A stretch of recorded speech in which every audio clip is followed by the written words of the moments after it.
Hello friends, welcome to honey Chittu. இன்றைக்கி நம்ம ஒரு சூப்பரான வதக்கி அரைச்ச கார சட்னி தான் பார்க்க போகிறோம். இது இட்லி, தோசை, பணியாரம் எல்லாத்துக்குமே ரொம்ப அருமையாக இருக்கும். வாங்க என்னோடய ஸ்டைலில் எப்படி செய்கிறதுன்னு பார்க்கலாமா? இதை செய்கிறதுக்காக ஸ்டவ் ஆன் பண்ணி ஒரு கடாய் எடுத்து வச்சுட்டு 1 டேபிள் ஸ்பூன் நல்லெண்ணெய் சேர்த்துக்கலாம். எண்ணெய் சூடு வந்ததும் 10 காஞ்ச மிளகாய் சேர்த்துக்கலாம். 6 கார மிளகாவும் 4 காஷ்மீரி மிளகாவும் சேர்த்துருக்கேன் கலருக்காக.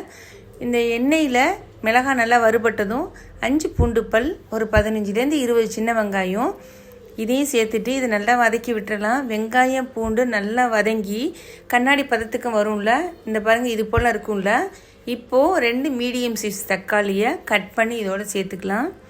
தக்காளி நல்லா வதங்கணும், தோல் தனியாக பிரிஞ்சு வர அளவுக்கு. பாதி தக்காளி வதங்கினதுக்கப்புறம் 2 டேபிள் ஸ்பூன் தேங்காய் துருவல் சேர்த்துக்கலாம். இந்த தேங்காய் துருவல் சேர்த்ததுக்கப்புறம் ஒரு நிமிஷம் போல் நல்லா வதக்கணும்.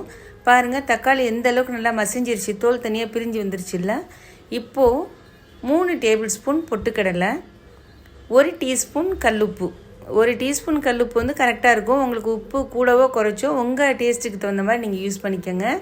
இது சேர்த்ததுக்கப்புறம் 1 நிமிஷம் போல் நல்லா வறுத்து விட்டோன்னா போதும். இப்போ ஸ்டவ்லேருந்து கீழே இறக்கி ஆற வச்சிடலாம். நல்லா ஆறுனதும் ஒரு மிக்ஸி ஜாரில் சேர்த்துட்டு ஒரு அரை நெல்லிக்காய் சைஸ் அளவுக்கு புளி சேர்த்துட்டு 1 டேபிள் ஸ்பூன் தண்ணி சேர்த்து இந்த அளவுக்கு நம்ம அரைச்சிக்கலாம். ரொம்ப மைமையாக அரைக்கக்கூடாது, லைட்டாக ஒரு குறகுறப்பாக பார்த்தா எப்படி திப்பி திப்பியாக தெரியுதுல, லைட்டாக அந்த அளவுக்கு அந்த அளவுக்கு அரைச்சிட்டு இதை ஒரு பவுலுக்கு மாற்றிடலாம்.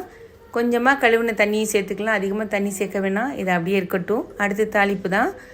ஸ்டவ் ஆன் பண்ணிவிட்டு ஒரு கரண்டியில் 1 டீஸ்பூன் நல்லெண்ணெய் சேர்த்துக்கிட்டு 1/2 டீஸ்பூன் கடுகு பொரிஞ்சதும் 1 பிஞ்ச் பெருங்காயம் பொரிஞ்சதும் கொஞ்சமாக கருவேப்பிலையும் பொரிஞ்சதும் அதை அப்படியே எடுத்து நம்ம சட்னியில் சேர்த்துட வேண்டியதுதான். அவ்வளோதான்.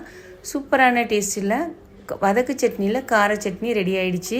இதை நீங்கள் இட்லிக்கு தோசைக்கு சாப்பிட்டு பாருங்கள், ரொம்ப நல்லாயிருக்கும். கண்டிப்பாக நீங்களே இதை ஒரு தடவை ட்ரை பண்ணி பாருங்கள். உங்கள் ஃப்ரெண்ட்ஸுக்கும் தேவைப்பட்ட இந்த வீடியோவை ஷேர் பண்ணிக்கோங்க.